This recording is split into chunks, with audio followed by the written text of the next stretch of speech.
بسم اللہ الرحمن الرحیم۔ السلام علیکم، میں ہوں اقبال سحر اور آپ دیکھ رہے ہیں ریئل نیوز ورلڈ۔ ناظرین، چین کا مسافر بردار طیارہ گر کر تباہ، 133 افراد کی ہلاکت کا خدشہ۔ اطلاعات کے مطابق طیارہ کونمینگ سے گوانگژو کے لیے محو پرواز تھا۔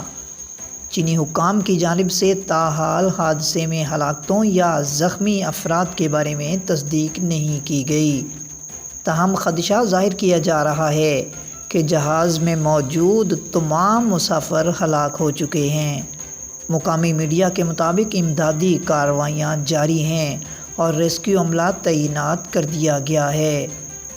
طیارہ گرنے کے بعد گوانگ یی میں پہاڑوں پر آگ لگنے کی اطلاعات موصول ہوئی ہیں۔ فلائٹ ٹریکنگ ویب سائٹس کے مطابق طیارہ پرواز بھرنے کے صرف 1 گھنٹے تک فضا میں دکھائی دیا۔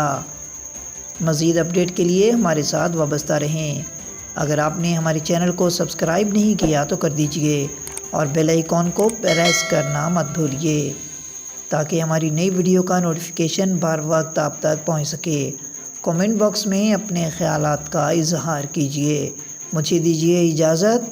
میں ہوں اقبال سحر اور آپ دیکھ رہے تھے ریئل نیوز ورلڈ۔ اسلام زندہ باد، پاکستان پائندہ باد۔